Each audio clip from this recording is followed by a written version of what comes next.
Shalom saudara, semua orang yang menerima Yesus sebagai Tuhan dan Juru Selamat harus juga menjadi muridnya.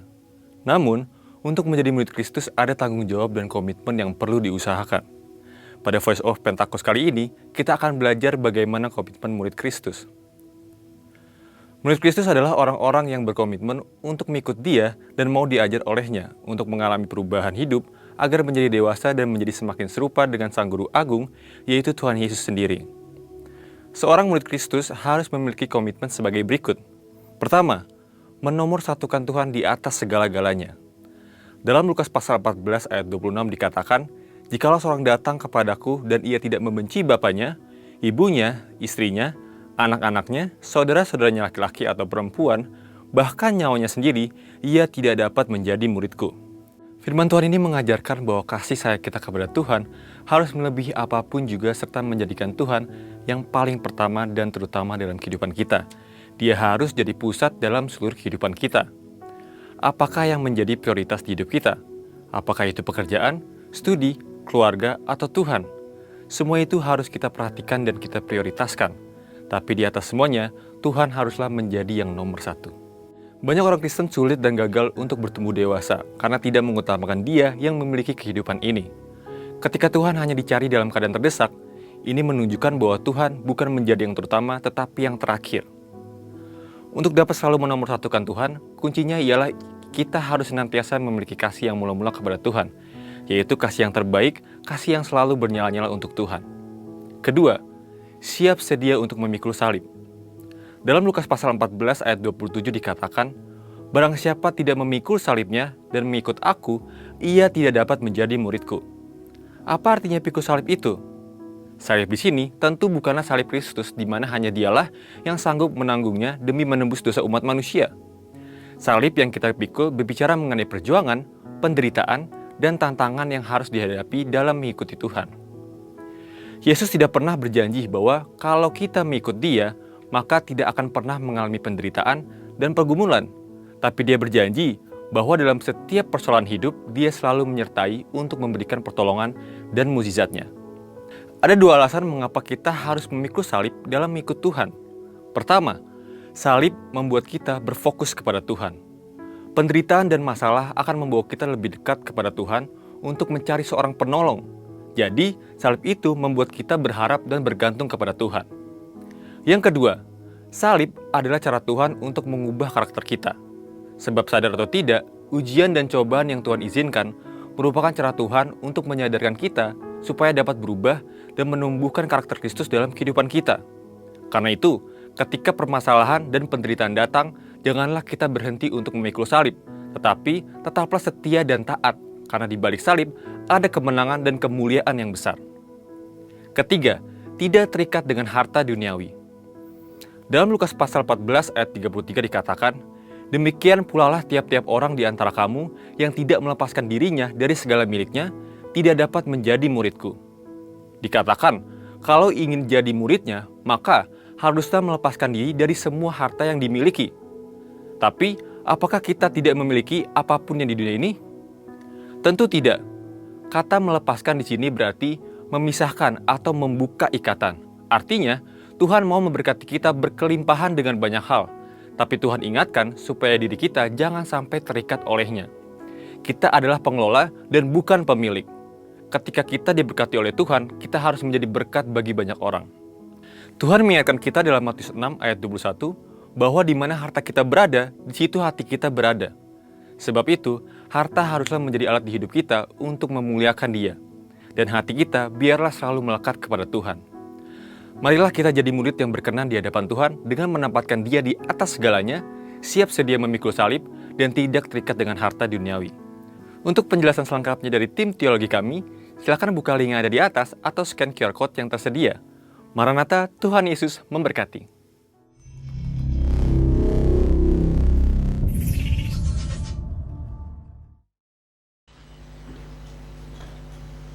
Shalom semuanya, saudara. Selamat pagi. Ada sukacita hari ini? Puji Tuhan. Amin. Saya undang untuk bangkit berdiri. Kita mau mulai ibadah kita. Satukan hati, kita berdoa. Bapak, kami bersyukur Tuhan buat pagi hari yang luar biasa di tempat ini, di rumah-Mu Tuhan. Kami minta hadirat-Mu menyertai setiap ibadah kami dari awal, pertengahan hingga akhir. Biar penyertaan-Mu, otoritas Roh Kudus menyertai setiap kami. Selamat pagi Roh Kudus, selamat pagi Tuhan Yesus. Hadirat-Mu menyertai ibadah kami Tuhan. Kami minta Roh Kudus-Mu menyertai kami di dalam nama Tuhan Yesus. Kami minta kami pulang nanti dengan kekuatan dan pengharapan yang baru di dalam nama Tuhan Yesus. Terima kasih Roh Kudus, terima kasih Roh Kudus. Engkau berdaulat atas ibadah kami. Engkau menyertai ibadah kami Tuhan di dalam nama Tuhan Yesus. Terpuji termulalah Engkau Tuhan. Kami mau ibadah kami diberkati, dimuliakan nama-Mu. Haleluya. Amin. Amin. Mari kita sama-sama memperkatakan Mazmur 91. Dalam lindungan Allah, orang yang duduk dalam lindungan yang maha tinggi dan bermalam dalam naungan yang maha kuasa akan berkata kepada Tuhan, tempat perlindunganku dan kubu pertahananku, Allahku yang kupercayai. Sungguh dialah yang akan melepaskan engkau dari jerat perangkap burung, dari penyakit sampar yang busuk. Dengan kepaknya ia akan menudungi engkau, di bawah sayapnya engkau akan berlindung. Kesetiaannya ialah perisai dan pagar tembok. Engkau tak usah takut terhadap kedahsyatan malam, terhadap panah yang terbang di waktu siang, terhadap penyakit sampar yang berjalan di dalam gelap, terhadap penyakit menular yang mengamuk di waktu petang.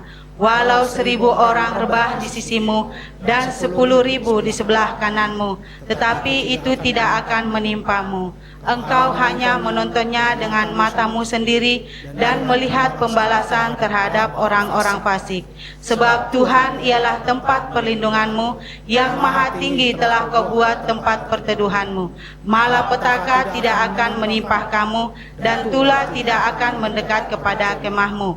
Sebab malaikat-malaikatnya akan diperintahkannya kepadamu untuk menjaga engkau di segala jalanmu.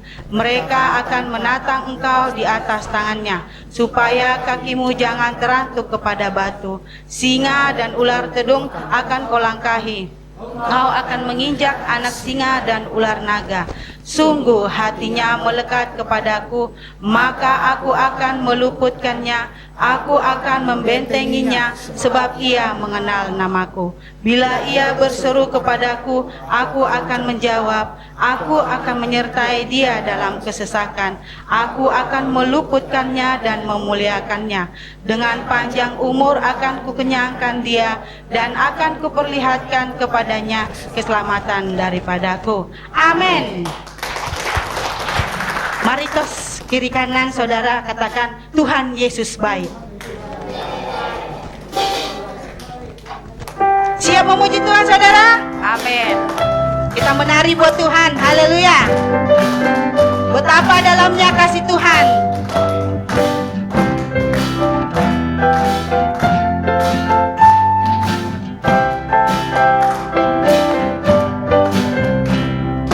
Betapa dalamnya kasih setiamu, betapa besarnya kebaikanmu. Hidupku dipenuhi kemuliaanmu, indahnya oh Yesus Tuhanku. Betapa dalamnya kasih setiamu, betapa besarnya kebaikanmu. Hidupku dipenuhi kemuliaanmu, indahnya oh Yesus Tuhanku. Sempurnalah, sempurnalah kehidupanku sejak kau hadir dalam hatiku. Kau perhatianku setiap waktu. Oh sungguh indahnya Yesus Tuhanku.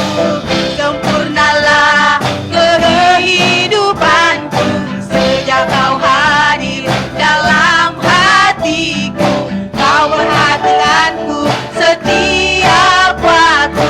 Oh sungguh indahnya Yesus Tuhanku. Betapa dalamnya kasih setiamu, betapa besarnya kebaikanmu. Hidupku dipenuhi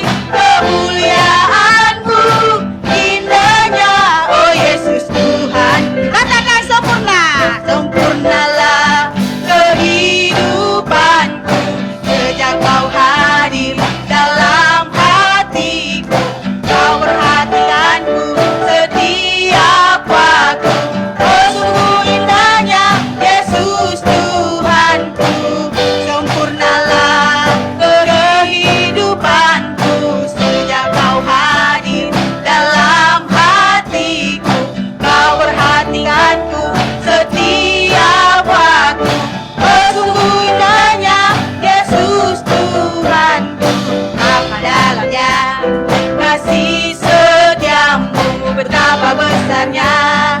Kebaikan-Mu hidup dipenuhi kemuliaan-Mu. Indahnya, oh Yesus Tuhanku, indahnya, indahnya, oh Yesus Tuhanku, indahnya, indahnya, oh Yesus Tuhanku.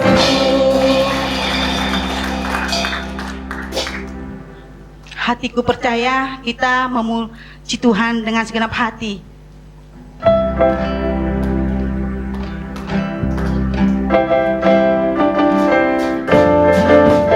Yes.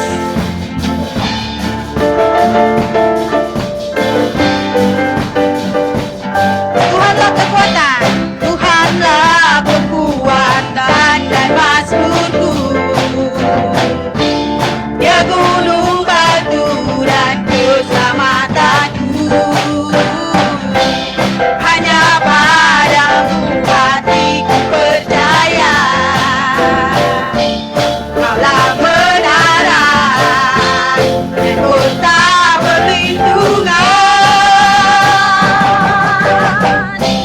Ku mau selalu bersyukur bercinta padamu, takkan pernah berubah.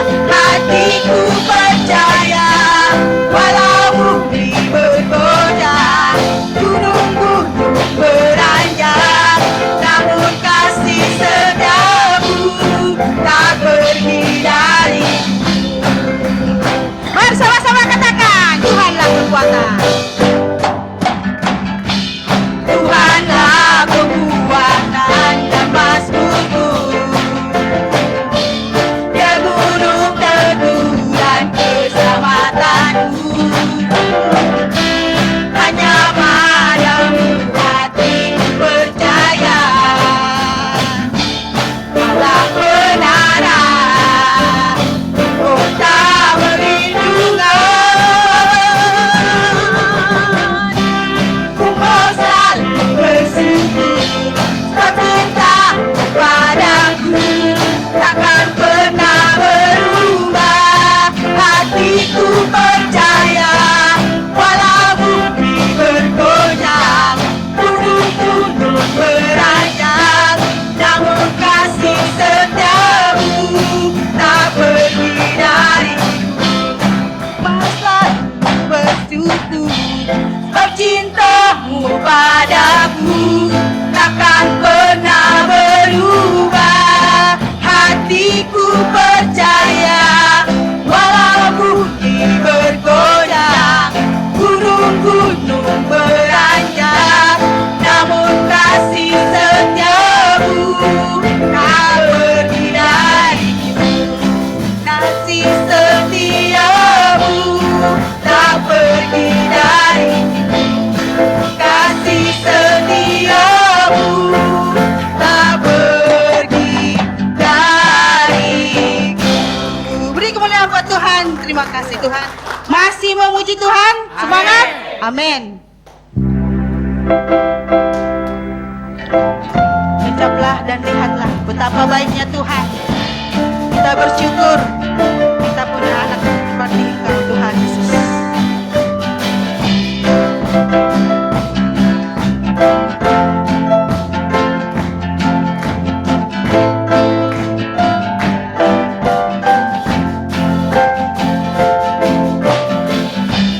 Kecaplah dan lihatlah betapa baiknya Tuhan.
Haleluya.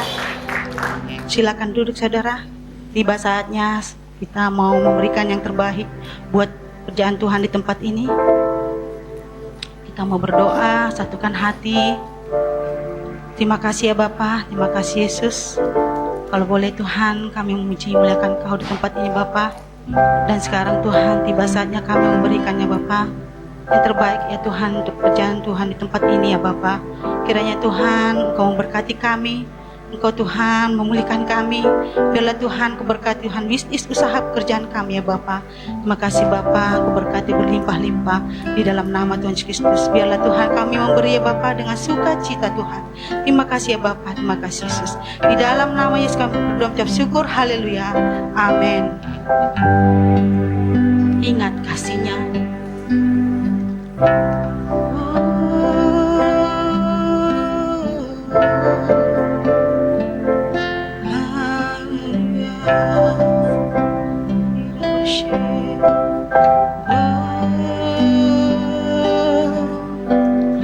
Ingat kasih-Nya, ingat kebaikan-Nya dan anugerah-Nya. Selamatkanku,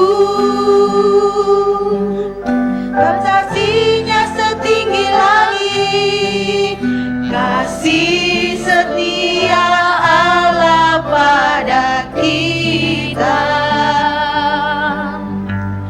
Besar kasih Allah pada kita.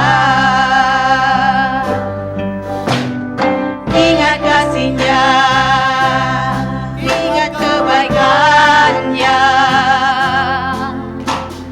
dan anugerah-Nya. Selamatkanku, sebab kasih-Nya setinggi langit, kasih setia Allah pada kita. Besar kasih Allah pada kita. Ku takkan lupa kasih-Nya,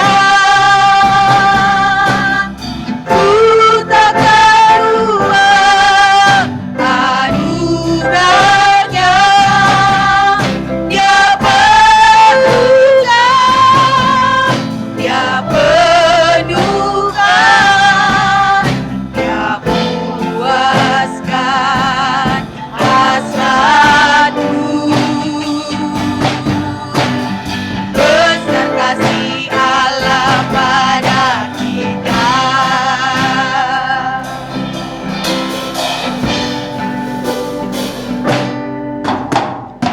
Ingat kasih-Nya, ingat kebaikan-Nya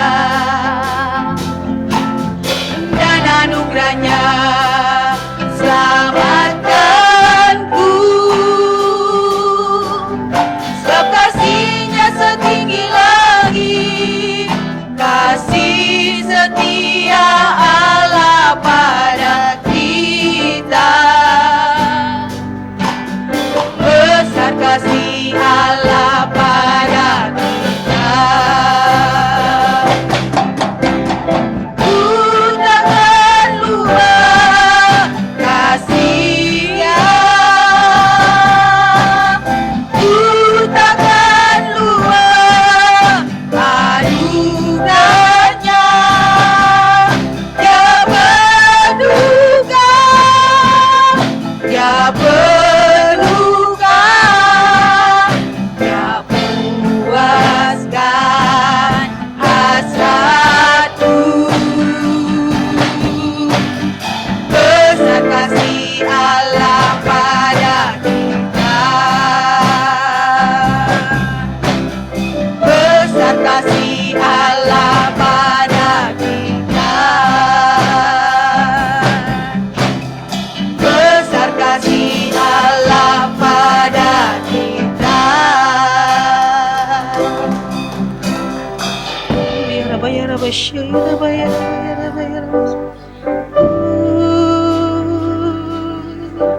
Haleluya, Jesus.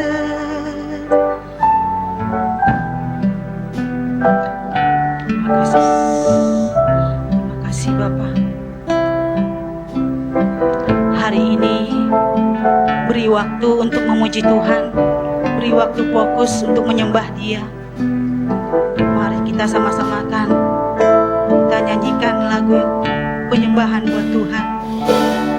Kau Tuhan, penolong dalam hidupku, ku percaya hanya kepadamu. Kau pegang tanganku dan tuntun langkahku. Yesus, Kau perlindunganku. Kau Tuhan, kekuatan dalam hidupku, penolongku dalam kesesakan. Kau gunung batuku dan pertahananku. Yesus, Kau kemenanganku. Yesus, padamu ku berseru, Kaulah penyelamatku. Terpujilah Kau Tuhanku. Ku memuji nama-Mu sepanjang umur hidupku. Terpujilah Kau Tuhanku di atas segala.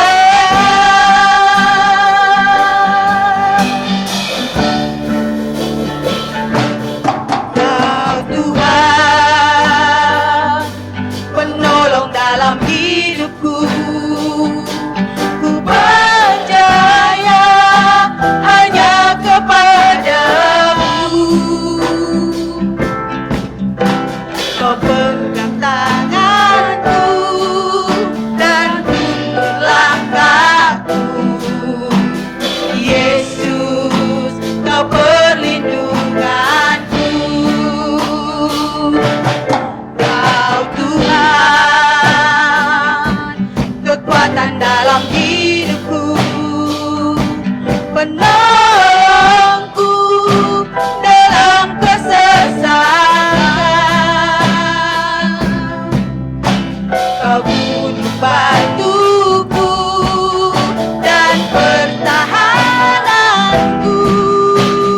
Yesus, Kau kemenanganku.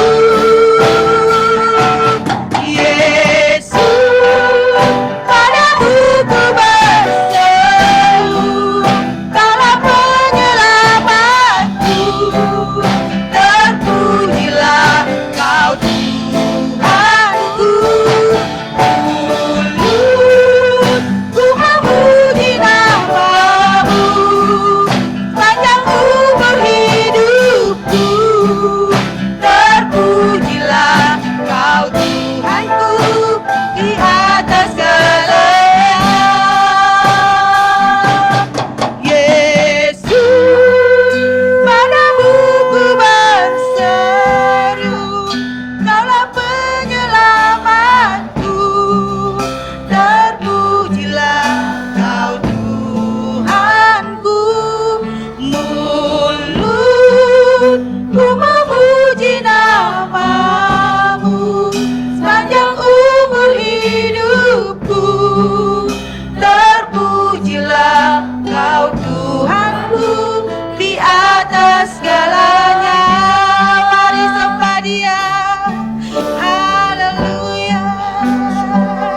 Irabaya rabaya rabaya rabaya rasyaya rabaya rabaya rabaya rabaya. Iya didaya rabaya rabaya rabaya rasyaya. Haleluya.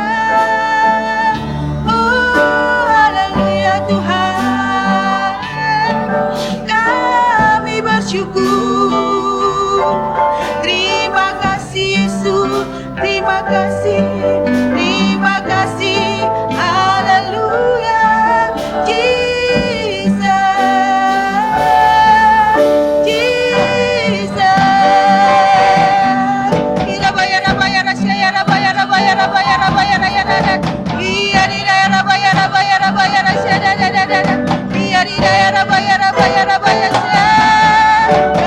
bersyukur Tuhan, kami bersyukur.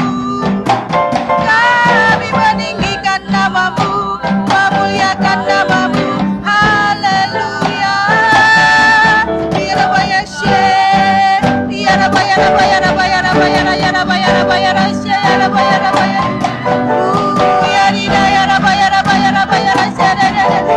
Haleluya.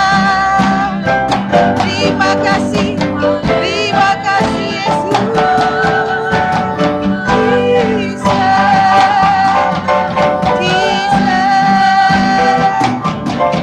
Kita bangun roh kita kepada Tuhan. Kita bangun roh kita pada Tuhan. Yang berbahasa roh Tuhan. Kita bangkitkan roh kita menyala-nyala buat Tuhan. Terima kasih Yesus.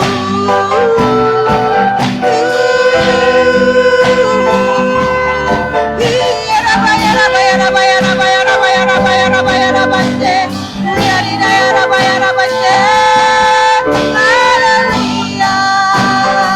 Engkau baik Tuhan, Engkau baik Bapa, Engkau mulia, Engkau agung. Haleluya.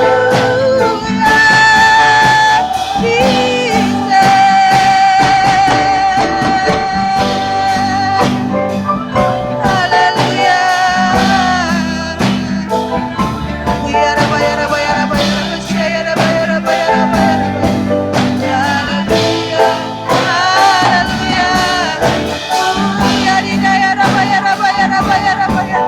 Biarkan kami Tuhan bermazmur bagimu, bermazmur bagimu. Haleluya, haleluya. Terima kasih Tuhan.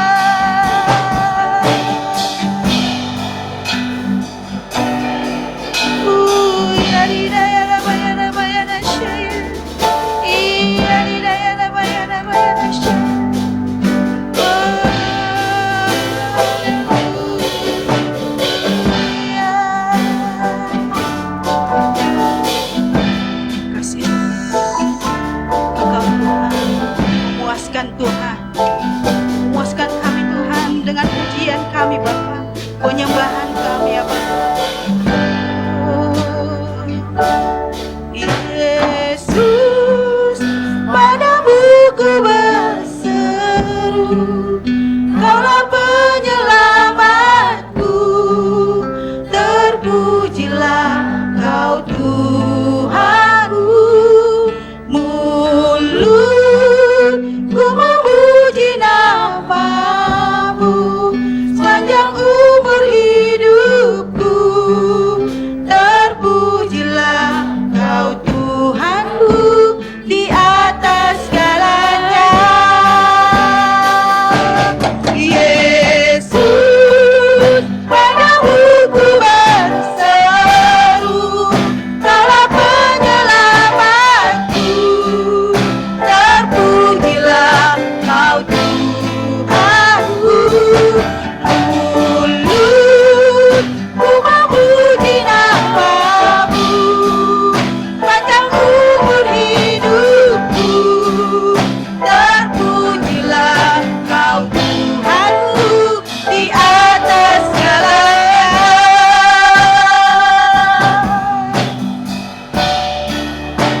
Di atas segalanya.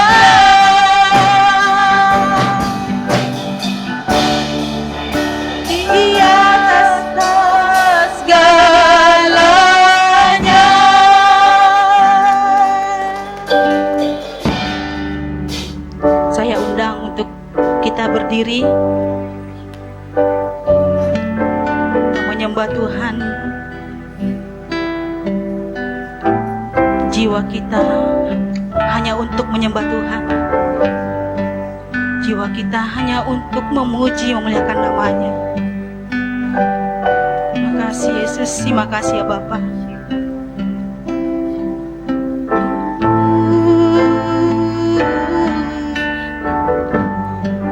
Jiwaku merindukan, jiwaku merindukanmu.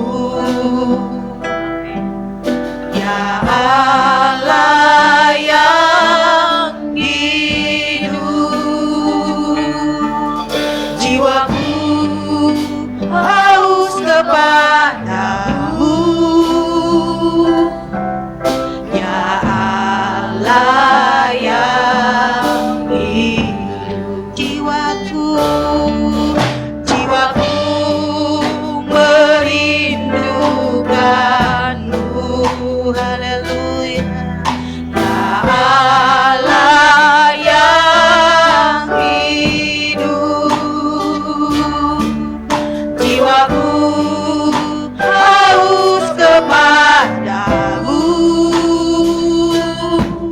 Ya Allah yang hidup, katakan ku bersyukur, ku bersyukur kepadamu, sumber pengharapanku,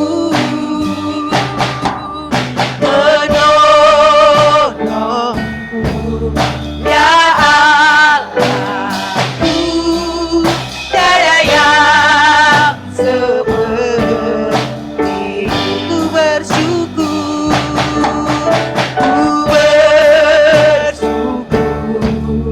kepadamu, sumber pengharapanku,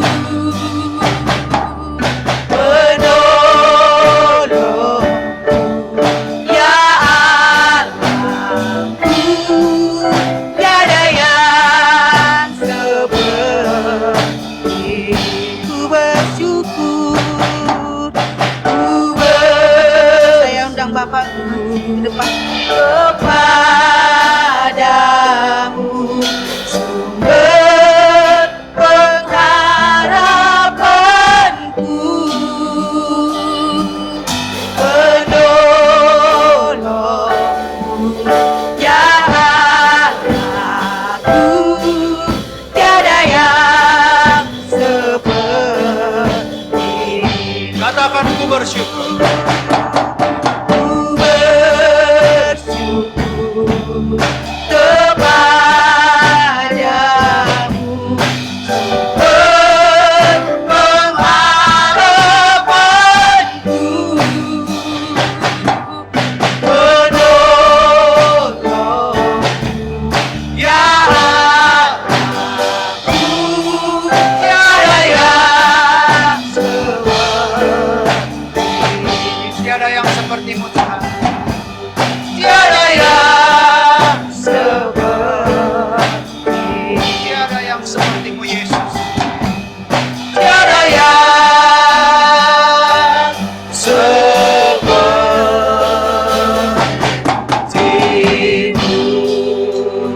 Mari kita sembah. Diarala basyakara da bayara la basyikira la bayara tangara la basyikira. Ora tangara la basyikira la basyakara la basyikira. Ora basyikira la takara la basyikira la basyikira. Himata kara la basyikira la bayara la basyikira basyakara. O basyikira la takara la basyikira la bayara la basyikira la basyikira. Jesus, Jesus, Jesus, Jesus. Terima kasih Tuhan. Makasih Tuhan. Makasih Tuhan. Makasih Tuhan. Ora takarana mastikira da basyakara da bayara la basyikira. Makasih.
are.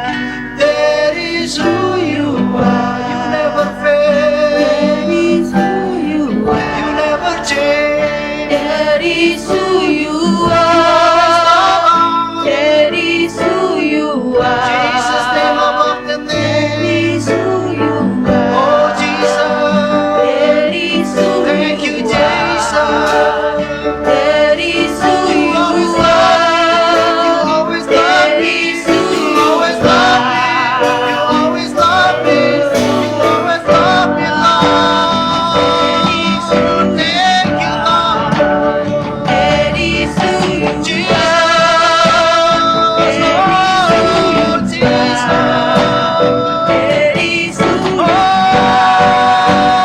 That is who you are. That is who you are. That is who you are. because you are Waymaker, miracle worker, promise keeper, light in the darkness. My God, that is who you are. You are Waymaker, miracle worker, promise keeper, light in the darkness. My God, that is who you are. Even when I feel you walking, even when I don't feel it, you walking. You never stop walking. You never stop walking. Even when I don't see it, you walking. Even when I don't feel it, you walking. You never stop walking. You never stop walking. Waymaker, miracle worker, promise keeper, light in the darkness. My God, that is who you are. You are Waymaker, miracle worker, promise keeper, light in the darkness. My God, that is who you are. That is who you are. That is who you are.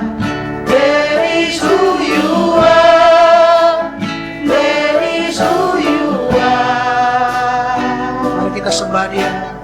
Tiara laba syakara laba yara laba shikira laba yara laba shikira laba yara laba syakara.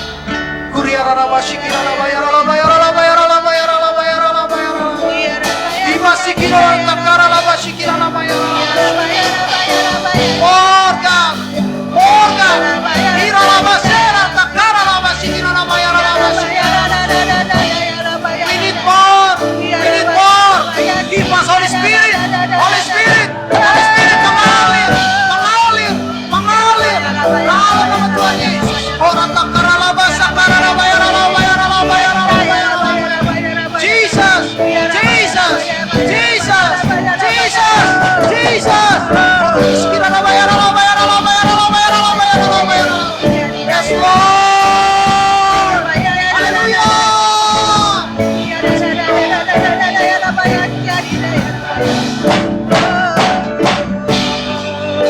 Kasih Tuhan.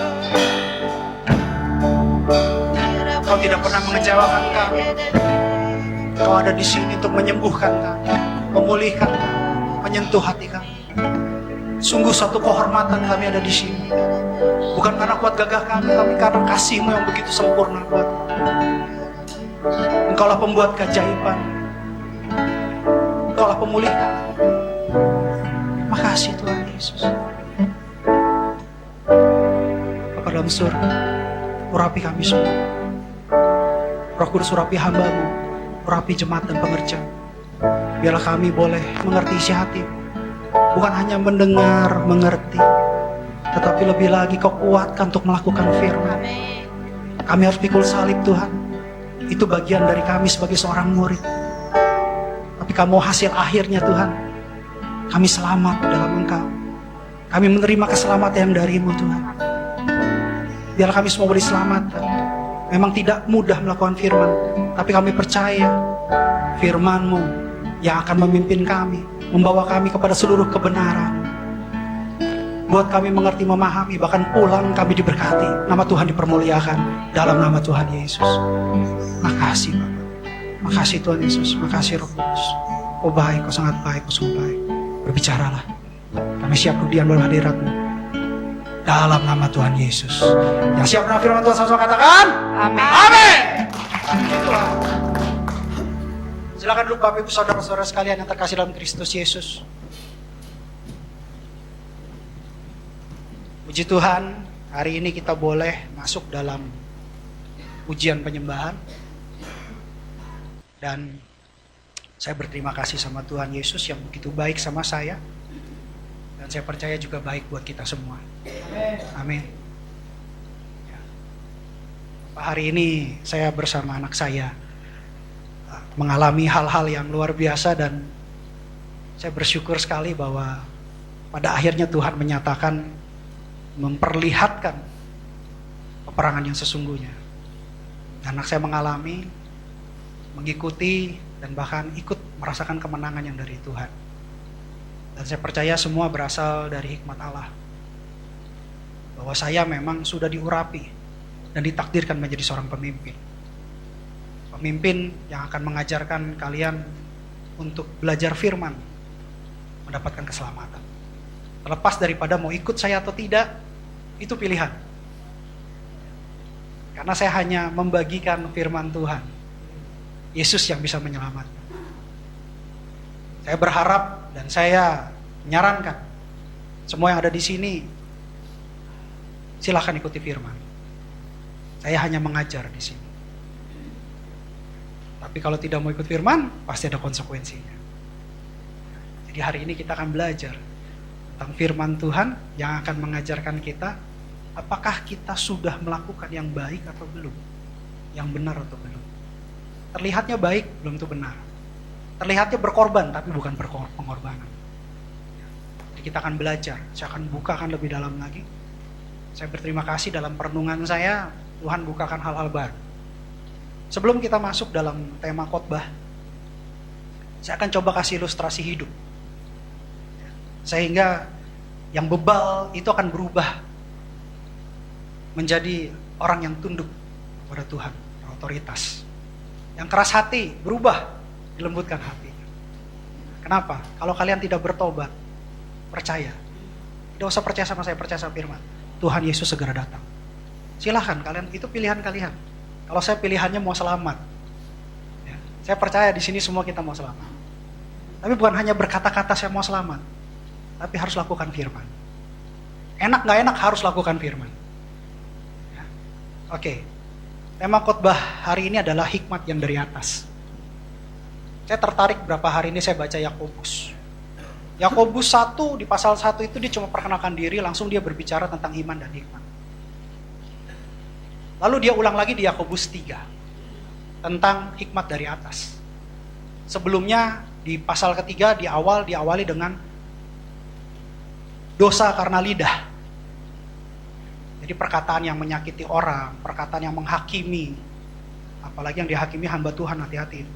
Karena dia cuma seorang hamba. Ada Tuhannya itu, ada Tuhannya. Ya.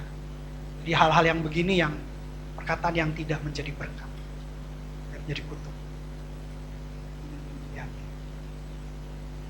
Jadi kalau saya sekarang, saya sudah lihat beberapa pelayanan, beberapa pengerja ya, saya nggak lihat jemaat sih. Pengerja itu menjelek-jelekan hamba Tuhan, menghina hamba Tuhan. Dan matinya itu serem. Saya bukan takut-takutin, saya lihat sendiri soalnya. Saya melayani beberapa. Ya, jadi jangan menghakimi hamba Tuhan. Kalau hamba Tuhan bersalah dari kacamata kita, bukan kacamata firman ya, dari kacamata kita. Biarkan dia berurusan dengan Tuhan. Karena dia punya Tuhan. Dia punya Tuhan. Dia cuma seorang hamba. Jadi jangan coba-coba menghakimi hamba Tuhan. Itu panjang urusannya, panjang ceritanya itu. Dengan jangan. Kalau saya sarankan sebagai Bapak Roni jangan. Kalau kita lihat kurang baik dari kacamata kita, doakan saja. Jangan dilawan. Hamba Tuhan itu punya otoritas. Ya. Anak saya ikutin saya berapa hari ini, dia sudah lihat otoritas hamba Tuhan seperti apa. Sesuatu yang tidak mungkin, sesuatu yang tiba-tiba itu terjadi. Sampai terbiung-biung dia. Jadi dia sudah lihat otoritas hamba Tuhan. Jadi saya minta tolong kita belajar hari ini, buka telinga kita sebagai seorang murid. Saya percaya kita semua pulang diberkati. Oke. Saya mau kasih tahu dulu sebuah ilustrasi kehidupan supaya kita belajar berpikir. Karena kita diberi akal budi sama Tuhan. Kasihilah Tuhanmu dengan segenap hatimu, dengan segenap kekuatan dan akal budi. Perbedaan kita dengan binatang, kita punya akal budi. Kita bisa berpikir, kita bisa memilih mana tangan kanan, mana tangan kiri, mana baik, mana jahat. Itu perbedaan manusia dengan hewan dan bahkan tumbuhan. Sesama makhluk hidup. Tapi kita punya tingkat yang lebih tinggi karena kita serupa dan segambar dengan Allah. Hari ini saya ajak untuk berpikir. Saya ajak untuk merenung. Bebaskan hati kita, rendahkan hati kita di hadapan Tuhan. Percayalah, pulang kita bawa berkat surga. Yang keras hati itu dihancurin dulu. Nggak usah berkeras di hadapan Tuhan. Ingat loh, proses yang Tuhan izinkan itu lebih seram loh. Ya, jangan main-main sama Tuhan.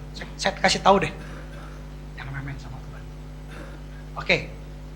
Kalau kita makan nasi goreng, ada udang, ada telurnya, ada bakso ikannya, terus tomatnya dihias-hias kayak bunga. Baunya harum sekali. Mau kita makan nggak? Ada yang makan, ada yang enggak. Yang makan angkat tangan. Yang enggak makan angkat tangan. Yang enggak angkat tangan, bingung ya. Berarti nggak pernah makan nasi goreng.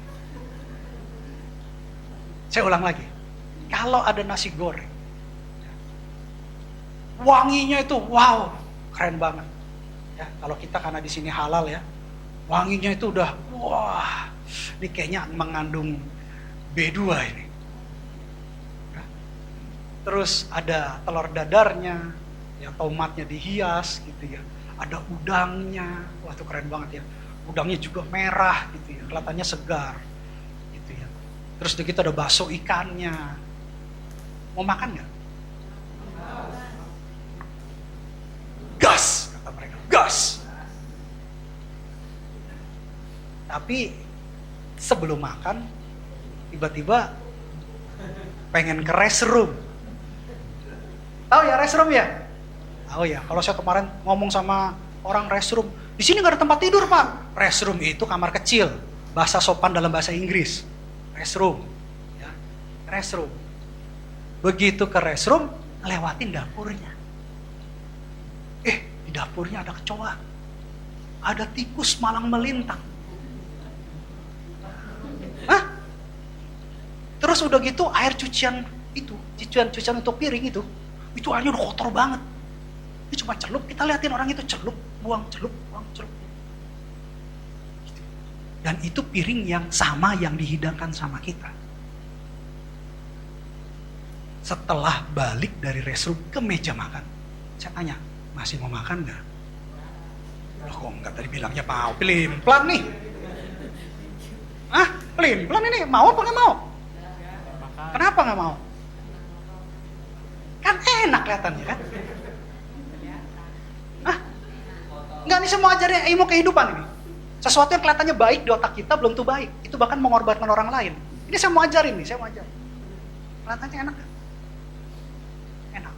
Tapi ketika kita lihat aslinya, prosesnya, sumber, bukan hasil ya. Pertama kali kita ngeliat hasil ya. Biasa manusia tuh pengen lihatnya hasil. Wah, ini proses lama banget Tuhan. Dia belum melihat hasil. Ya. Di awal proses pasti ngeluh. Karena belum melihat hasil proses. Ini manusia kebanyakan kayak gitu. Ini bicara tentang hasil. Pengen cepet kaya, pengen cepet diberkati. Ya kalau kaya tuh orang dunia ya. Nanti saya mau kasih tahu apa tulisan Yakobus. Saya belum masuk firman dulu. Ini hari ini yang datang diberkati nih. Biar tahu gitu, gimana sih masuk surga. Biar kita tahu. Ketika kita melihat hasil akhir, biasanya manusia itu kepingin cepat lihat hasil akhir. Ketika dia minta sesuatu dan Tuhan kasih, ukurannya belum tentu sama dengan ukuran dia. Terkadang tidak bersyukur karena apa yang dia minta berbeda dengan yang Tuhan berikan. Padahal kalau diteliti, dicerna, dipikir, direnungkan, diselami berdasar firman Tuhan, yang Tuhan kasih itu yang terbaik. Sama seperti tadi nasi goreng. Sama persis kayak gini, saya sekarang lebih ekstrim. Lebih ekstrim ini di mimbar saya ngomongnya. Ada segelas air putih, jernih. Lalu ditulis, bisa diminum. Mau minum nggak? Tapi begitu lihat proses airnya, kita lihat bahwa itu adalah proses penyulingan dari air kencing unta. Ada yang mau minum? Ada yang mau minum? Tapi bening, bersih. Contoh. Ya, banyak orang melihat hasil akhir ya. Oke? Sekarang saya tanya. Maling ngebongkar motor dalam sekian detik. Itu hebat gak? Hebat ya? Boleh saya katakan itu punya hikmat gak? Maling itu, orang maling punya hikmat gak? Kalau gak punya hikmat ketahuan dong, digebukin. Jangan survei dulu. Ya maling itu hebat loh. Ya, maling itu hebat loh. Dia survei dulu, dia observasi, dia punya tim, ada bagian tugas kayak Mission Impossible kan. Kamu jaga sana, ada apa-apa saya lari, kamu tetap lompat gitu. Nah, kalau sampai ketangkap kamu jangan ngaku kenal saya kan gitu. Kan Mission Impossible gitu ya. Sesuatu yang tidak mungkin kan, gitu ya. Tapi hasil bagi dua kan gitu. Kalau maling. Sekarang saya mau tanya, itu maling itu berhikmat gak? Hah? Enggak ya? Kenapa enggak? Hikmat itu kebaikan. Ada lagi yang lain? Apa beda hikmat dengan kecerdasan? Apakah kecerdasan dan ilmu pengetahuan sama dengan hikmat? Kenapa? Bedanya di mana? Ayo, kita berpikir. Saya mau jemaat ini bertumbuh. Ayo kita berpikir. Ayo. Apakah ilmu pengetahuan dan kecerdasan itu sama dengan hikmat? Beda. Bedanya di mana? Hikmat dari Tuhan. Hikmat mendatangkan kebijaksanaan. Hikmat mendatangkan kebijaksanaan. Ini kayak orang tua-tua kalau ngomong.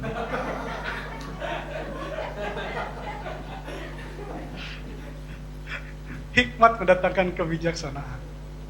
Ada lagi yang lain? Berarti boleh nggak dikatakan hikmat mendatangkan ilmu pengetahuan? Bisa. Masuk ya. Hikmat mendatangkan kecerdasan. Bisa. Berarti maling tadi cerdas gak? Punya hikmat gak? Kan cerdasnya datang dari hikmat. Bisa tapi tidak. Dia tidak bijak. Tapi tadi kebijakan lahir dari. Yang lahirin siapa? Yang hamil tuh ceritanya siapa? Hikmat kan?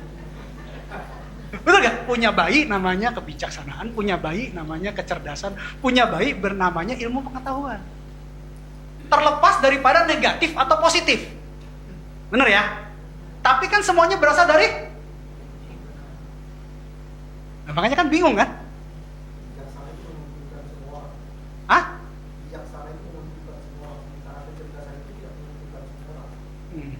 Memang kayak orang tua bener cara ngomong.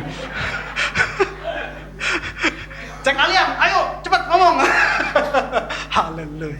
Oke, ini sudah mulai menarik ya. Karena hikmat ada kebijaksanaan, hikmat melahirkan kecerdasan, hikmat melahirkan ilmu pengetahuan, dan kebijaksanaan itu menguntungkan semuanya. Katanya begitu ya. Nanti kita buka berdasarkan firman. Ya. Dan bahkan kalau sesuatu yang terus-menerus sama, itu akan membuat bosan. Saya mau tanya di sini. Kalau tiap hari makannya nasi sama telur dadar, bosan nggak? Makan nasi sama Indomie, bosan nggak? Makan nasi, bosan nggak? Makan nasi, bosan ya? Jadi gantinya nasi apa? Roti. Coba. Hah? Makan angin. Ini hikmat. Ini saya mau jelasin hikmat. Dengan hikmat kita bisa merubah sesuatu yang membosankan menjadi sesuatu yang indah. Tapi lagi-lagi, seberapa orang itu berhikmat? Ada orang-orang yang menolak hikmat. Tuhan sudah ciptakan hikmat, Tuhan sudah berikan hikmat supaya suasana itu indah, suasana itu bahagia, tapi dirusak oleh hal-hal yang bukan hikmat dari Allah. Jadi makanya saya akan bahas di sini, kita akan sama-sama belajar hikmat dari atas. Itu tema khotbahnya. Ya. Ada orang-orang yang merasa dirinya cerdas, merasa dirinya pintar, merasa dirinya bijak. Tetapi itu bukan hikmat dari atas. Kita akan baca ayatnya Yakobus 3 ayat 13 sampai 18. Saya pelan-pelan akan baca.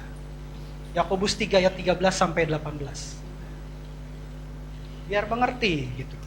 Jangan sampai minta sesuatu dari Tuhan tapi nggak dipertanggungjawabkan.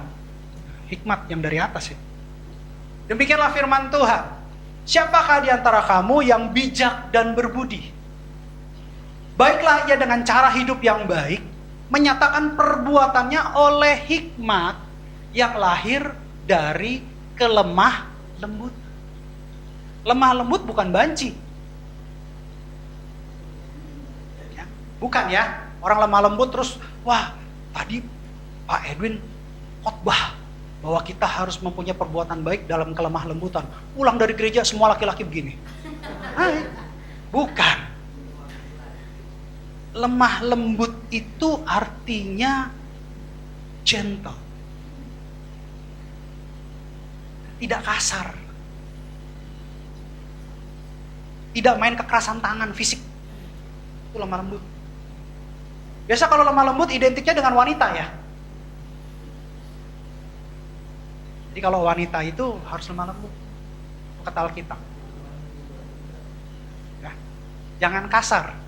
Kalau kasar itu sudah berbeda dengan apa yang dikatakan Alkitab.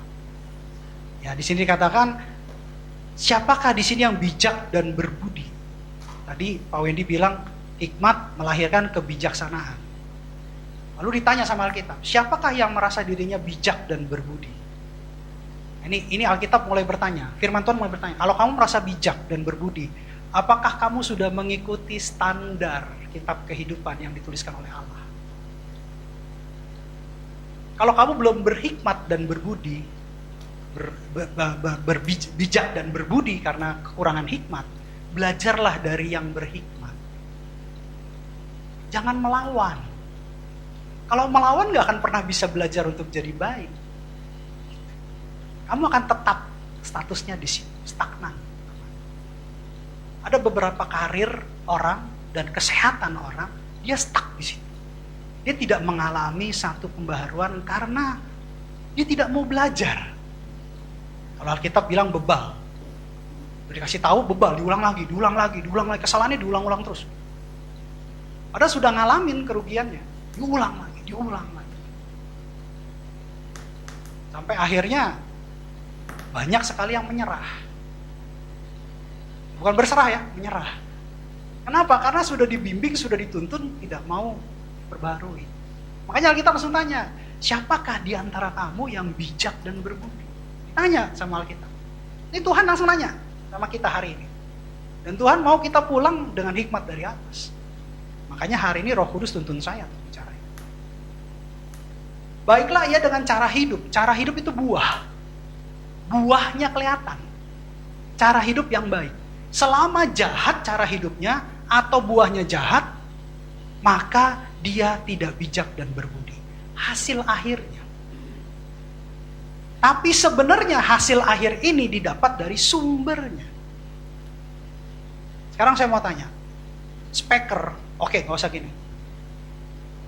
Ini mic bisa membesarkan suara kan?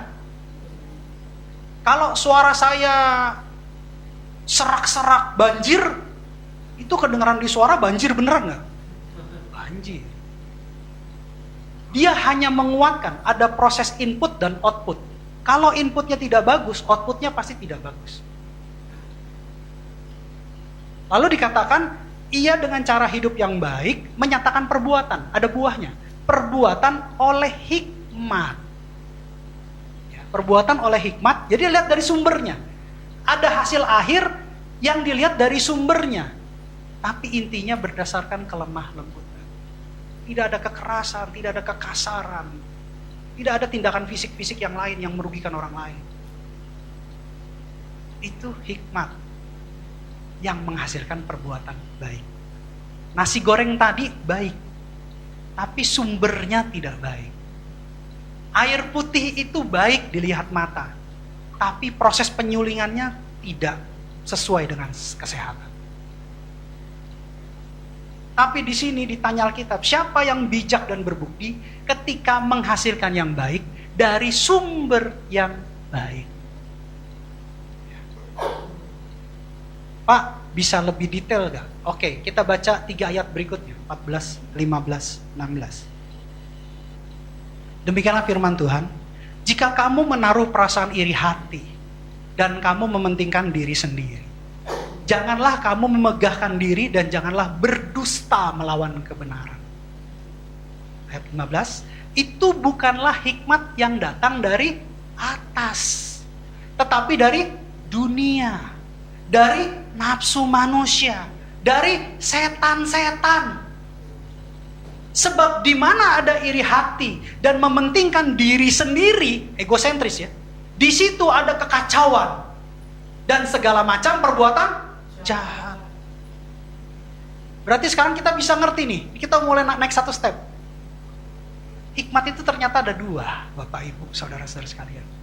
Hikmat yang dari atas, hikmat Allah. Hikmat yang dari bawah, hikmat dunia. Makanya tadi saya bilang maling tadi punya hikmat gak? Punya dia. Punya hikmat dia. Tapi hikmat dunia. Hasil akhirnya dan sumbernya berasal dari sumber yang tidak baik dan hasil akhir yang tidak baik. Kenapa? Sumber dia mungkin dari kecerdasan, dari pembelajaran. Oh, cara bongkar motor gini. Temennya ngajar, ini gampang, pegang gini, tendang aja stangnya, plak lepas. Tapi ingat, sebelum itu jangan lakukan di pasar, lu mati nanti. Lakukan di tempat sepi. Kalau mencuri motor di pasar, mati kita. Ya kan? Ibaratnya begitu. Tapi itu kan semua perbuatan yang tidak baik. Ya. Suami memenuhi kewajiban istri, tidak memenuhi kewajiban istri, itu tidak baik. Diajar sama teman, biarin cuek aja. Sambil minum apa tuh, dilapok ya namanya. Wah, kita santai aja. Kan ada lagu tuh, no woman don't cry. Wah, ya kan? Dia nggak tahu istrinya nunggu di rumah. Itu laki-laki. Perempuan begitu juga sama. Datang udah tolak pinggang, udah marah-marah. Laki mau pulang juga pikir, lah mendingan gue dilapok lah. Iya dong. Ngeliatin begitu, gak ada sukacita, gak ada damai sejahtera. Lalu bilang sama Tuhan, Tuhan, lebih baik saya gak kawin aja deh. Tapi sudah nikah, kuduskan lagi. Ya, jadi ini ada porsi masing-masing. Anak pulang, orang tua pulang, udah capek cari duit, anaknya ngelawan. Porsinya udah salah. Karena hikmatnya bukan dari hikmat yang dari atas. Ini indikatornya jelas. Di sini dikatakan kalau ada iri hati. Iri hati gimana? Kenapa suami-suami melihat istri bosan? Dia bilang gini waktu minum tua. Kalau istri lu mah cantik, iri hati. Baheno, body kayak gitar Spanyol. Kalau gua punya kayak bass rusak. Wah, kebayang ketawa buat. Padahal itu kenapa jadi begitu? Itu gara-gara suami. Karena ada iri hati. Begitupun perempuan. Kenapa dia tolak pinggang sama suaminya? Wah, kalau ini mah gak bagus. Lihat tuh, si Lucy, suaminya bagus. Kan? Kasih makan, wah kelihatannya kaya, kelihatannya hebat. Pesta besar-besaran, punya duit. Kalau suami gue mah gak ada duit. Iri hati. Nih, suka membandingkan. Kalau saya bilang hikmat yang dari atas, bersyukur. Pasangan kita punya kekurangan, tapi pasangan kita pasti punya kelebihan. Karena Tuhan izinkan kita jadi satu pasangan yang kudus. Bersyukur saja. Banyak hal pasangan kita yang lain gak punya. Maksudnya di luar sana harus banyak bersyukur. Itu hikmat dari atas. Tapi ketika hikmat dari dunia, itu akan menimbulkan kekacauan gara-gara salah satunya iri hati. Kedua, egosentris. Ya, ini egosentris nih. Nah, kenapa egosentris? Maunya saya. Anak-anak harus ikut saya. Begitu ya. Enggak boleh kayak gitu. Sebagai orang tua harus bijak. Ya, sebagai orang tua harus bijak. Karena di zamannya udah beda. Harus dipikirkan caranya gimana, penjelasannya gimana, sehingga anak-anak bersepakat dengan kita. Ini orang tua. Suami diberi otoritas sama Allah, sama Tuhan. Mempunyai pemimpin, karakter pemimpin, tongkat pemimpin. Tapi sebelum jadi pemimpin, bagaimana Anda sebagai seorang pemimpin? Apakah sudah bertanggung jawab dengan keluarga? Apakah sudah menjadi contoh yang baik dan benar di hadapan keluarga? Saya kasih teguran nih, bagus. Roh Kudus bicara sama saya supaya keluarga-keluarga di tempat ini dipulihkan. Supaya anak-anaknya dipulihkan. Gereja dipulihkan, masyarakat dipulihkan. Istri, tugasnya banyak. Tulang rusuknya lebih kok. Tapi saya lihat di sini istri-istri keras hati semua. Bagus, bertobat. Enggak, saya kasih tahu. Saya sebagai pemimpin di tempat ini, saya kasih tahu, bertobat. Jangan keraskan hati kalau tidak benar. Cerminnya lewat apa? Firman. Istri tugasnya banyak. Ngurus rumah, ngurus anak, dan ngurus suami, jangan lupa. Karena anak tidak akan ada tanpa suami. Suami itu adalah pasangan yang dikuduskan Tuhan. Anak itu titipan Tuhan. Jadi bentuklah anak bukan seturut kita, tapi bentuklah anak sesuai dengan kehendak Tuhan. Itu tanggung jawab kita sebagai orang tua. Istri-istri ingat tuh, jangan hanya ngurus pura-pura sibuk ngurusin rumah, ngurusin anak. Begitu suami, kemarin Pak David bilang apa? Suami minta katanya pura-pura tidur. Ya, goyang-goyang pura-pura mati. Hati-hati itu. Nah, itu Alkitabiah. Firman Tuhan, ya firman Tuhan. Saya tidak negosiasi dengan firman Tuhan. Dikatakan enggak ada. Itu firman Tuhan. Itu. Ya, laki-laki mengasihi istri, bertanggung jawab pada istri, itu firman Tuhan. Jangan lawan firman Tuhan, itu hikmat dari atas. Jadi lihat, ketika kita punya hikmat dari atas, sumbernya dari Allah. Sumber dari Allah. Bagaimana dengan prioritas? Lagi-lagi hikmat. Ingat ayatnya.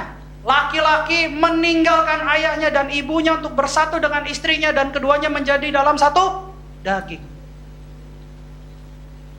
Prioritas pertama keluarga inti. Tapi bukan berarti kita tidak memperhatikan keluarga besar. Tapi ingat perkataan Alkitab. Prioritas utama keluarga inti. Jangan sampai keluarga inti jadi hancur gara-gara keluarga besar. Saya kasih tahu. Susah, senang, suka, duka yang menemani Anda adalah keluarga inti. Ketika Anda susah, ketika Anda menangis, ketika Anda dalam keadaan apapun, yang paling dekat dengan Anda itu adalah keluarga Anda sendiri. Tuhan sudah setting semua aturannya dalam kitab kehidupan yang namanya Alkitab.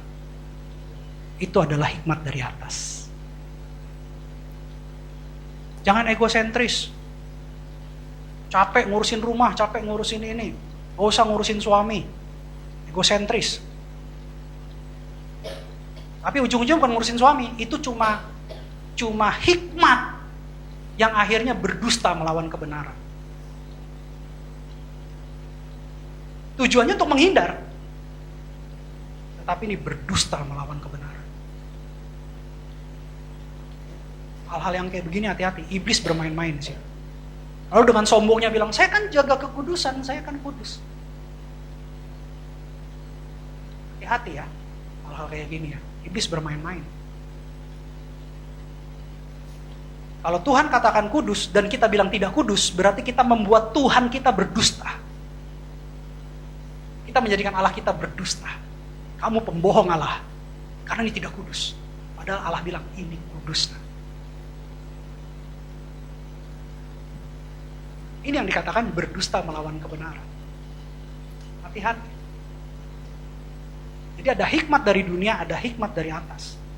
Hikmat dari dunia berasal dari mana? Coba ayat 13 kita baca sama-sama. Ayat 13, mundur satu ayat. 13, 14, 15, sorry. 15. Kita baca satu ayat, 15. 3, 2, 1. Itu bukanlah hikmat yang datang dari atas, tetapi dari dunia. Dari nafsu manusia, dari setan-setan. Ingat gak Petrus pernah ditegur sama Tuhan Yesus?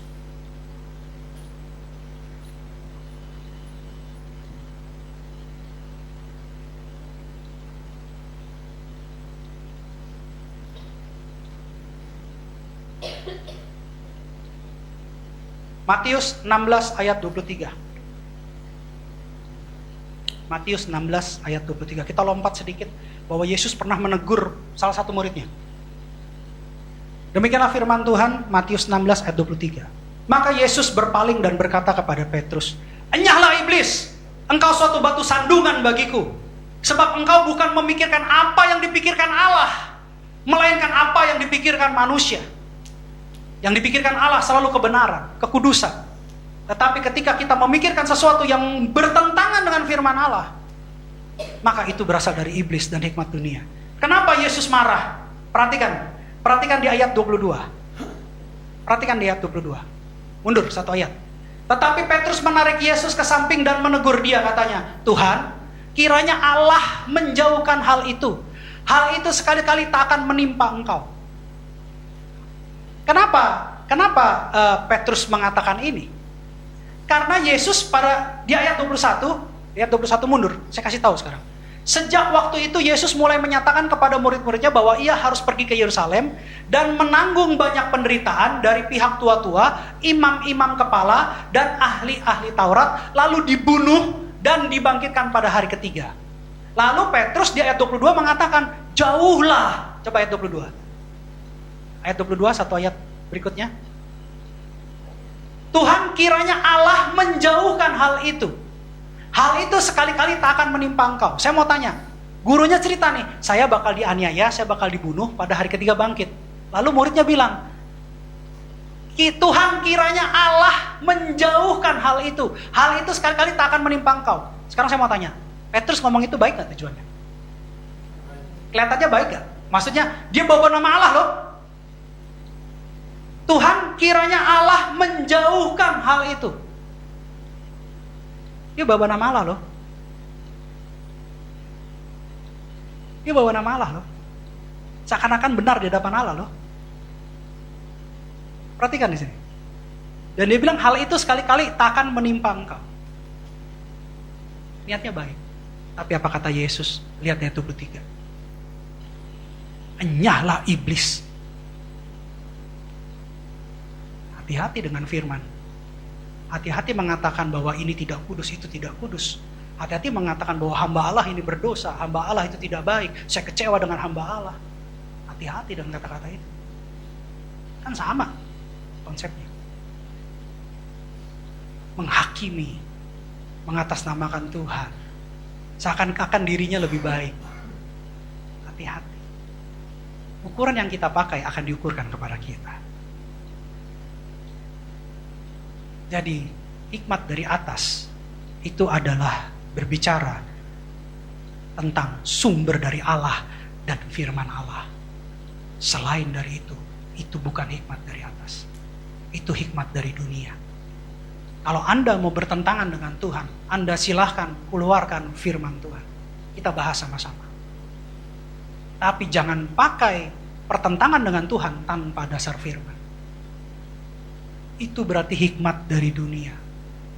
Dan itu berasal dari nafsu dunia dan setan-setan. Petrus niatnya baik. Tapi Yesus bilang, no, ini harus terjadi, ini kehendak Allah. Kamu iblis yang ingin mengacaukan. Ingat, ketika hikmat dari dunia akan membuat suatu kekacauan. Makanya hikmat itu melahirkan, benar kata Pak Wendy, kebijaksanaan. Saya mau kasih satu ayat buat istri-istri di sini. Kenapa? Karena Adam jatuh dalam dosa karena Hawa. Ya. Kita buka ayatnya Amsal.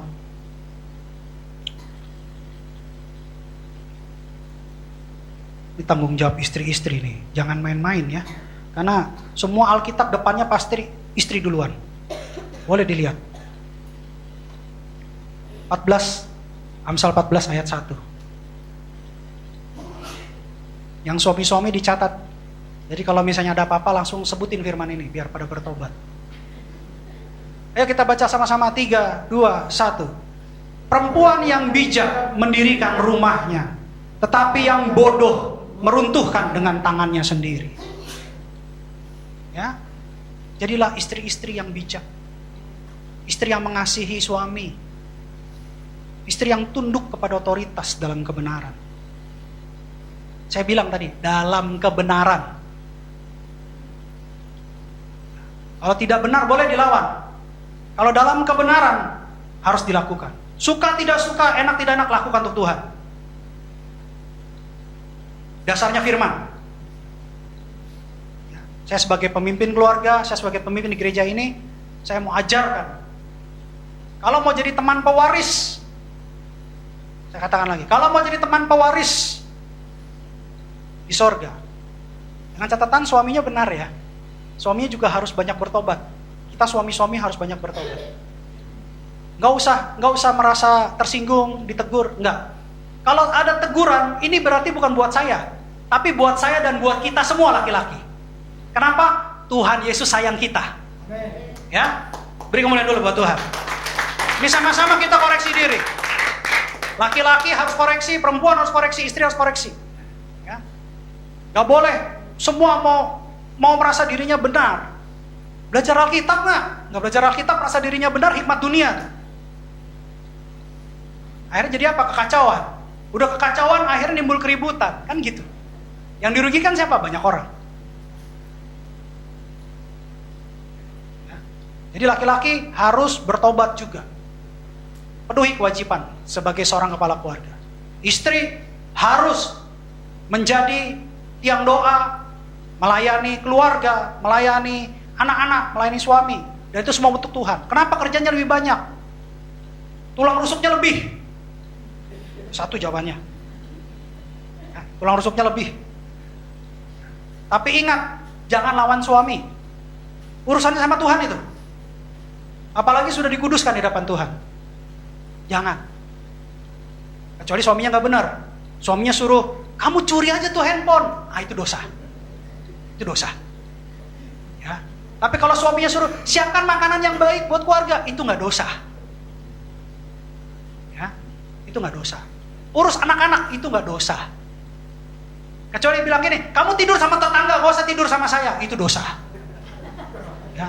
Terus istrinya bilang, ya udah kamu tidur sama janda sebelah aja katanya, nggak apa-apa kok. Itu dosa. Jadi kita semua sudah tahu kebenaran. Mana kebenaran, mana tidak kebenaran. Jangan dibohong-bohongin sama iblis. Tuhan sudah mau datang. Iblis lagi bekerja keras untuk sebisa mungkin jangan masuk surga. Ini tadi saya bilang, teman pewaris, hati-hati. Ya. Jadi istri, kalau suami kasih satu saran yang benar, sesuai firman, tetap lakukan. Suka nggak suka, enak nggak enak, saya nggak ada damai sejahtera, itu urusan belakangan. Pokoknya kita prinsip begini, kita lakukan untuk Tuhan supaya Tuhan tersenyum. Mau kita capek kek, mau kita nggak enak kek, buat Tuhan tersenyum. Mungkin minggu depan kalau Tuhan izinkan, saya bawakan pengalaman spiritual saya berapa hari ini bersama anak saya. Itu luar biasa Tuhan. Saya percaya dan sangat amat terpercaya Tuhan saya hidup. Keren banget ya, keren banget, asli keren banget. Ya itu ada peperangan yang luar biasa dan saya pernah alami itu berapa tahun yang lalu. Dan kemarin saya masuk dalam pertempuran yang besar, tapi Tuhan kasih kemenangan. Anak saya juga sampai bingung-bingung dan tercengang-cengang. Memang itu dari Tuhan.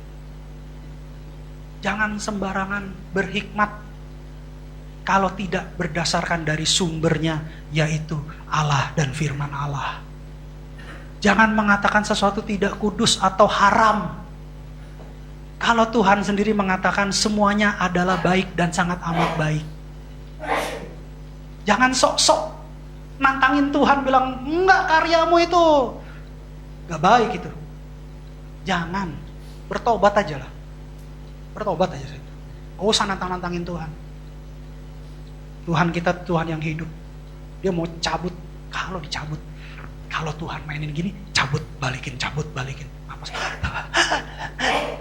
Kerja gak bisa kerja. Nyusahin orang. Mulut gini. Banyakan ngomong yang gak baik. Hati. Puji Tuhan ditampar malaikat mulutnya masih begini. Masih bisa kerja. Kalau separuh dibikin paralyzed, dipatahkan sama Tuhan Yesus. Gitu. Tuhan gak lakukan itu. Tuhan izinkan iblis lakukan itu. Ayub dalam sengsaranya, ngeri itu proses Ayub. Hartanya dihajar, anaknya dihajar, istrinya ngutukin dia. Ngeri gak tuh Ayub? Tapi apa hasil akhirnya? Tuhan tetap berkenan sama Ayub. Jadilah benar di hadapan Tuhan. Gunakan hikmat Allah. Saya baca lagi satu ayat di Amsal. Tadi sama, Amsal 14, tapi ayat 12. Ini 2 kali diulang di Amsal. Kitab kebijaksanaan. Tadi kan hikmat melahirkan kebijaksanaan. Ayat 14. Ayat 12. Amsalnya 14, ayat 12. Kita baca sama-sama. 3, 2, 1. Ada jalan yang disangka orang lurus, tapi ujungnya menuju maut. Ini hikmat dunia. Ini hikmat dunia. Disangka lurus. Bener kok, saya lakuin itu bener kok. Saya gak berdosa di hadapan Tuhan, saya bener kok. Tapi ujungnya menuju maut. Karena tidak melakukan firman. Ada hikmat dunia, ada hikmat Allah. Kalau tadi kita baca sampai ayat 15, coba kita balik lagi Yakobus 3 ayat 16. Yakobus 3 ayat 16. 17-nya. Tetapi hikmat yang dari atas adalah pertama-tama murni. Selanjutnya pendamai, peramah, penurut, penuh belas kasihan, dan buah-buah yang baik. Tidak memihak dan tidak munafik. Wah, di depan orang kelihatannya. Padahal orangnya kasar. Munafik. Tidak memihak. Oh, saya lebih pro kayak ini, prioritasnya. Prioritas keluarga besar. Keluarga kakak saya. Ya, prioritas jemaat. Gitu ya. Prioritas pengerja. Tapi lupa, Tuhan bilang, kasihilah Tuhan dengan segenap hati, jiwa, kekuatan akal budi. Hukum yang terutama yang tidak kalah penting, hukum yang kedua yang tidak kalah penting dengan hukum yang terutama adalah kasihilah sesamamu manusia seperti dirimu sendiri. Kalau kamu belum bisa mengasihi Tuhan, melakukan firman Tuhan, bagaimana kamu bisa mengasihi sesamamu dan pasanganmu? Karena satu tubuh. Tapi sudah heboh ngasihin sesama. Pahlawan di luar. Kalau saya dulu ingat papa saya. Saya pernah ngalamin broken home. Papa saya kok di luar, wah keren banget. Bagi-bagi jakat. Maksudnya jakat gini loh, rokok dikasih. Kan dulu papa saya ngerokok, rokok dikasih. Apa orang mau pinjam uang dikasih. Begitu keluarga, anak mau sekolah, gak ada uang. Terjadi keributan keluarga. Kenapa? Papa di depan, di luar sana, dianggap bos. Dermawan, baik. Tapi di keluarga kami di dalam, papa bukan seorang pahlawan. Itu keluarga saya. Saya belajar di situ. Ya. Jadi tidak boleh memihak, tetapi berikan prioritas sesuai dengan firman Tuhan. Murni, tulus. Kalau ngebantuin orang jangan tanpa pamrih. Wah, saya kan belikan ini, saya lakukan ini, lakukan itu. Saya kan orangnya baik, Pak. Kalau bagi saya apapun saya perbuat, kalian mau tinggalin, saya tinggalin. Saya lakukan untuk Tuhan. Murni, tulus. Nggak ada embel-embel. Murni. Pendamai. Ya, bukan pembuat kekacauan. Bukan pembuat keributan. Tapi pendamai.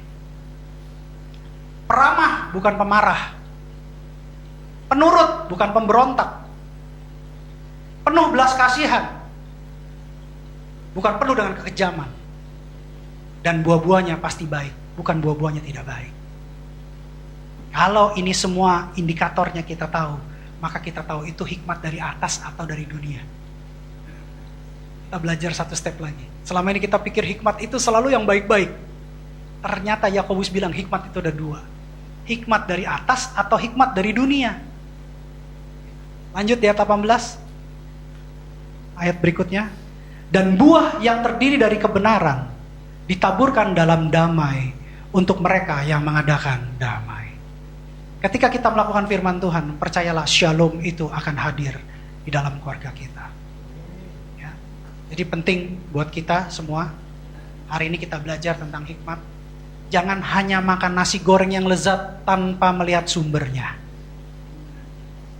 Jangan melihat sesuatu yang kelihatannya baik tanpa melihat dasarnya.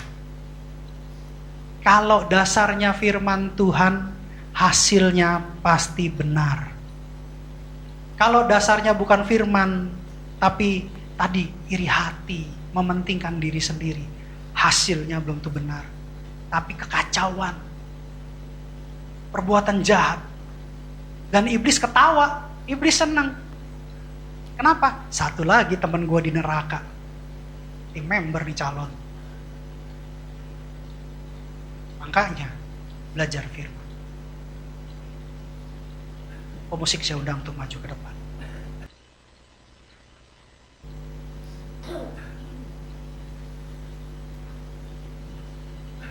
Di dalam hidup ini banyak hal yang kita hadapi. Tapi nggak bisa kita hadapi kehidupan ini dengan kemenangan kalau kita tidak beracu kepada firman Tuhan. Kalau beberapa minggu yang lalu Tuhan bawa saya kepada understanding heart. Salomo mempunyai hikmat, tetapi ternyata dia punya 700 istri dan 300 gundik. Salomo memiliki hikmat, tetapi pada masa tuanya dia menyembah berhala. Salomo memiliki hikmat, dia tulis kitab Amsal, dilanjutkan dengan Kidung Agung, dan setelah itu pengkhotbah. Lalu dia tulis di salah satu kitab pengkhotbah 10 ayat 10. Pengkhotbah 10 ayat 10, saya tutup dengan satu ayat. Pengkhotbah 10 ayat 10.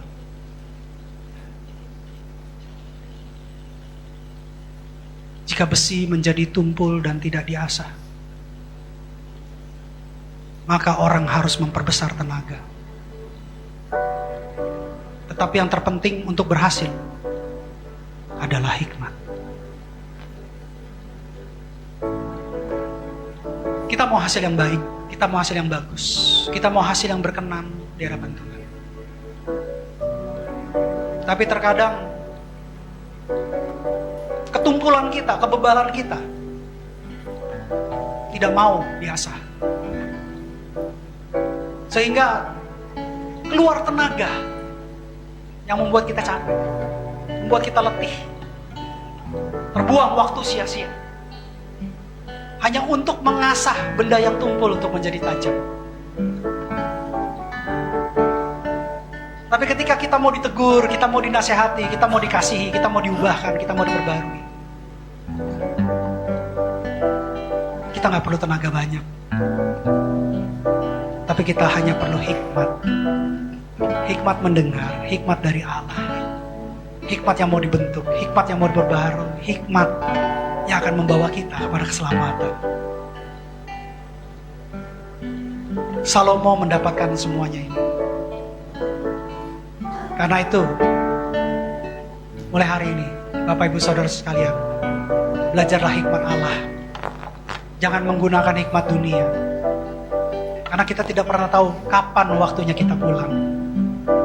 Jangan sampai kita pulang bawa dosa. Saya pastikan kita pulang bertemu dengan Tuhan Yesus. Tuhan Yesus tersenyum sama kita.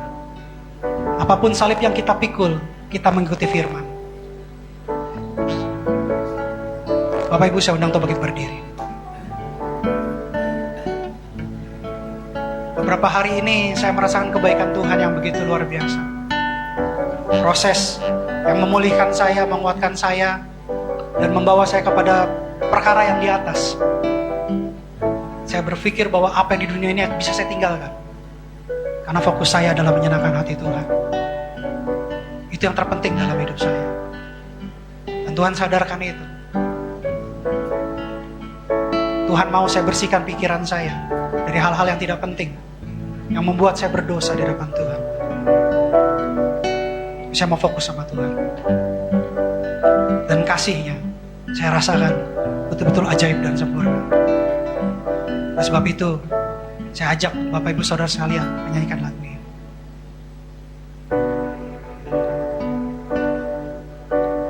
Kasih-Mu layakkan seluruh hidupku, mampukan ku melakukan yang Kau inginkan. Tak bisa ku terlepas, Kau menggenggam tanganku, ingin lebih mengenal pribadi-Mu. Lebih sungguh-sungguh lagi katakan.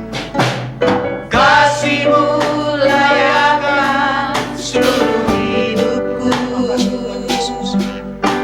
mampukan ku melakukan yang Kau inginkan. Tak bisa ku terlepas, Kau menggenggam tanganku, ingin lebih mengenal pribadi-Mu.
Masing-masing berdiam diri, rendahkan hati di hadapan Tuhan, hancurkan hatimu di hadapan Tuhan.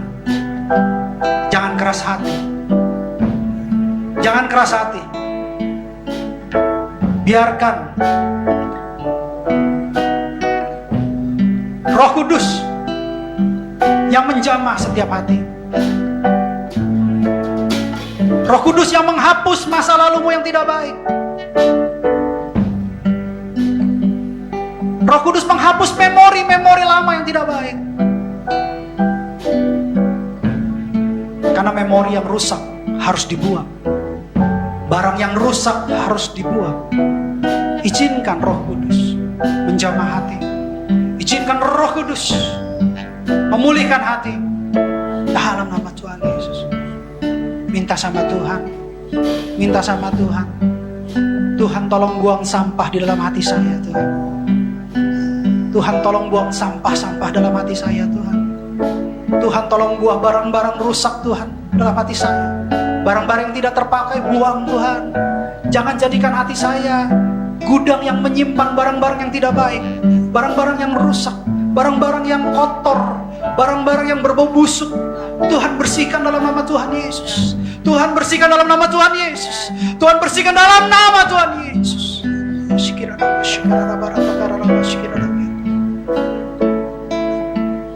Dengar iblis, ketika engkau menaburkan benih-benih yang tidak baik ke dalam hati anak-anak Tuhan, roh kebebalan, roh pemberontakan, roh kebodohan, roh pertentangan, kami bersepakat, kami patah, kami hancurkan kuasa dalam nama Tuhan Yesus.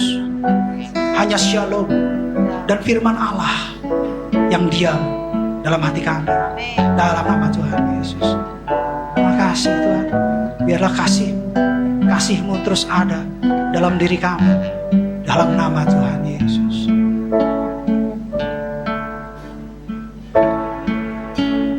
Kasih-Mu layakkan seluruh hidupku, mampukan ku melakukan yang Kau inginkan. Tak bisa ku terlepas, Kau menggenggam tanganku, ingin lebih mengenal pribadi-Mu. Kasih-Mu Tuhan, kasih-Mu layakkan seluruh hidupku, mampukan ku melakukan yang Kau inginkan. Tak bisa ku terlepas, Kau menggenggam tanganku, ingin lebih mengenal pribadi-Mu. Terhubung denganmu, selalu melekat di hatimu.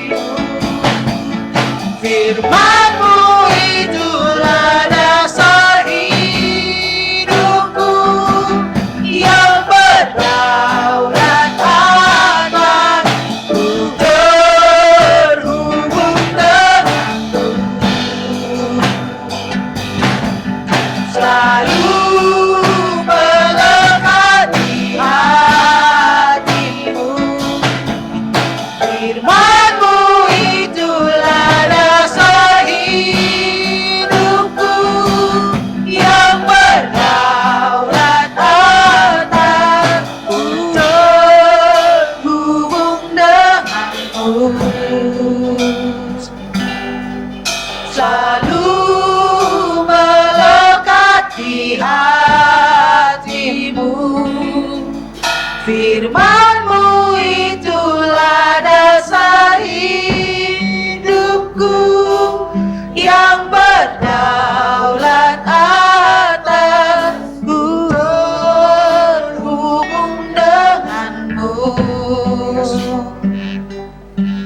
selalu melekat di hatimu. Firman-Mu itulah dasar hidupku, yang berdaulat atasku. Firman-Mu itulah dasar hidupku, yang berdaulat atasku. Katakan firman. Firman-Mu itulah dasar hidupku, yang berdaulat atasku. Beri kemuliaan kepada Tuhan. Makasih Tuhan, Engkau adalah pemulih kami, Engkau adalah penyembuh kami, Engkau yang memberkati kami, Engkau memelihara kami. Terima kasih buat hikmat Allah, hikmat yang datang dari atas, sumbernya dari Allah, dan dasarnya firman Allah. Saya percaya firman-Mu berotoritas dan berdaulat atas hidup kami. Ajarkan kami, mampukan kami melakukan firman-Mu. Roh penurut, daging lemah. Tapi satu hal yang kami mau berjalan berdasarkan firman-Mu Tuhan. Kami mau menyenangkan hati Tuhan. Kami mau menghadirkan Tuhan dimanapun kami berada.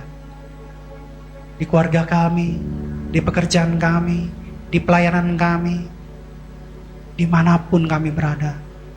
Biarlah Engkau yang adalah firman itu hadir dalam hidup kami. Ajarkan kami untuk berkata-kata benar. Karena kami tahu kami akan mendapatkan kasih karunia ganda ketika kami berkata-kata benar. Ajarkan kami Tuhan untuk memiliki perkataan berdasarkan hikmat Allah. Bukan hikmat dunia yang menimbulkan kekacauan. Tetapi hikmat Allah yang membawa kedamaian dalam nama Tuhan Yesus. Saya percaya mulai hari ini kami semua sudah diperbaharui. Kami semua sudah diubahkan. Kami semua sudah diurapi dengan hikmat dari atas dalam nama Tuhan Yesus.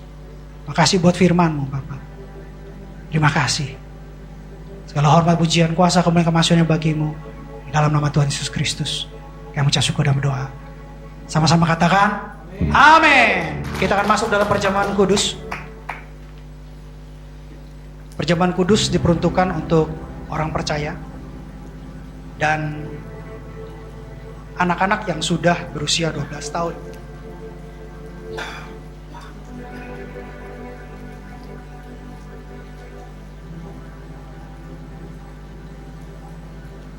Setiap kali kita masuk dalam perjamuan kudus, kita akan ingat ayat ini. Sebab setiap kali kamu makan roti ini dan minum cawan ini, kamu memberitakan kematian Tuhan sampai Ia datang. Perjamuan kudus adalah perjamuan Tuhan Yesus sendiri yang ingin memberkati kita melalui kematiannya, melalui karya salibnya. Dia menebus dosa kita. Dan upah dosa adalah maut. Tetapi Dia yang tidak berdosa mati gantikan kita supaya kita layak di hadapan Bapa di sorga. Tapi sebelum kita masuk dalam perjamuan kudus, Tuhan mau kita masuk dalam perjamuan kudus dengan hati yang benar, dengan cara yang benar. Oleh sebab itu kita harus mengoreksi diri kita, bercermin melalui firman. Kalau ada yang Roh Kudus ingatkan, hal-hal yang sudah kita lakukan dan tidak menyenangkan hati Tuhan, minta ampun sama Tuhan. Minta ampun sama Tuhan. Karena ada tertulis, jadi barang siapa dengan cara yang tidak layak makan roti atau minum cawan Tuhan, ia berdosa terhadap tubuh dan darah Tuhan. Karena itu hendaklah tiap-tiap orang menguji dirinya sendiri, dan baru sesudah itu ia makan roti dan minum dari cawan itu. Jangan keras hati, rendahkan hati. Kalau ada yang Tuhan ingatkan untuk minta pengampunan dan melepaskan pengampunan, lakukan sekarang.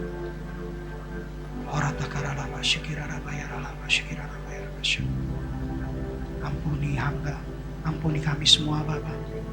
Mungkin ada tingkah laku, perkataan, perbuatan yang tidak berkenan di hadapan-Mu yang telah kami lakukan. Kami mohon ampun. Dengarkan doa-doa anak-anak-Mu Tuhan. Dengarkan doa jemaat dan pekerja-Mu di tempat ini. Ketika mereka minta ampun, Engkau yang Maha Pengampun, Engkau yang Maha Kasih. Biarkan mereka diampuni oleh-Mu Tuhan. Dan mereka diubahkan, mereka diperbaharui. Kami semua diperbaharui. Orang atakarlah masyikirana masyikirana masyikirana. Kasih Tuhan. Sebab apa yang telah kuteruskan kepadamu telah aku terima dari Tuhan, yaitu bahwa Tuhan Yesus pada malam waktu Ia diserahkan mengambil roti. Mari kita angkat roti, tangan kanan kita tinggi-tinggi. Dan sesudah itu Ia mengucap syukur atas, Ia memecah-mecahkannya dan berkata, inilah tubuh yang diserahkan bagi kamu. Perbuatlah ini menjadi peringatan akan aku. Saudara-saudara yang terkasih dalam Kristus Yesus, bukankah roti yang kita pecah-pecahkan adalah persekutuan dengan tubuh Kristus? Makanlah dalam nama Tuhan Yesus.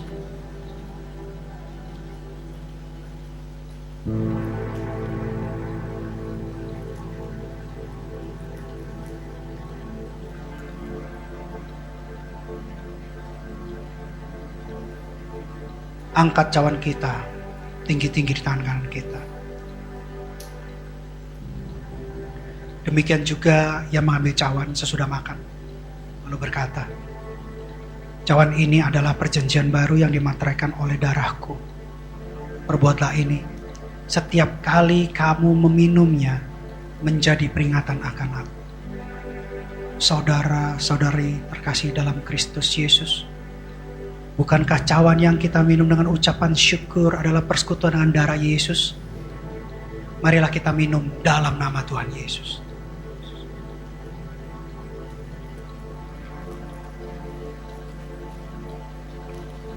Jangan ada yang diam.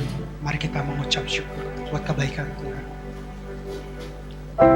Kami bersyukur Bapa, kami bersyukur Yesus.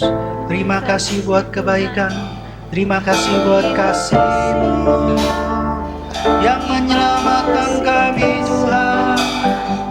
Kami berterima kasih padamu Yesus. Kami bersyukur padamu Yesus. Terima kasih Tuhan. Terima kasih.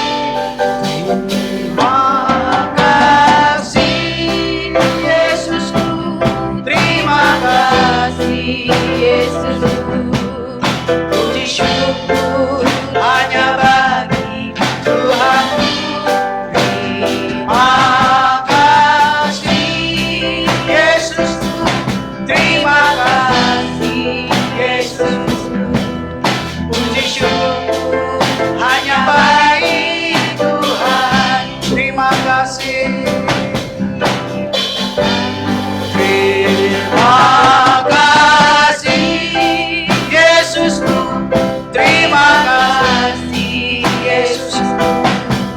Puji syukur hanya bagi Tuhanku. Terima kasih Yesusku.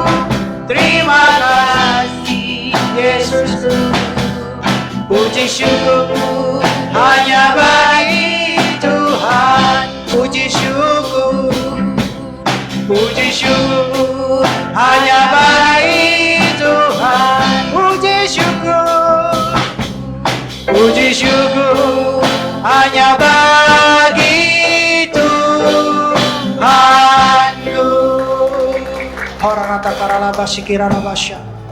Ada kekuatan baru, kekuatan Raja Wali yang turun dari sorga, memberkati kita semua. Yang sakit sembuh, yang letih lesu kuat, yang terikat terbebas, yang jatuh dalam dosa bertobat, yang penuh mau jalan keluar, mendapatkan jalan keluar dalam nama Tuhan Yesus. Terima kasih Bapak, berkati anak-anak Tuhan. Kami percaya Tuhan, anak-anak sudah diberkati dalam nama Tuhan Yesus. Mari kita siapkan hati kita untuk menerima berkat yang terbaik dari Tuhan. Kita buka kedua tangan kita dan pintu hati kita di depan Tuhan. Kekasih-kekasih Kristus, pulanglah dan terimalah berkat pemulihan, berkat kemenangan, berkat keberhasilan, berkat keberuntungan, berkat kesehatan, berkat pengudusan, berkat keselamatan, berkat Abraham, Ishak dan Israel, bahkan kasih karunia berlimpah-limpah dan shalom dari Allah Bapa kita di surga melalui Tuhan kita Yesus Kristus dan persekutuan yang manis bersama dengan Roh Kudus mulai saat ini sampai Tuhan Yesus yang menjemput kita dalam permai, sampai Maranatha dan sampai selama-lamanya. Bagi setiap kita orang percaya yang sudah menerima berkat Tuhan, sama-sama katakan amin. Selamat hari Minggu, Tuhan berkati. Shalom.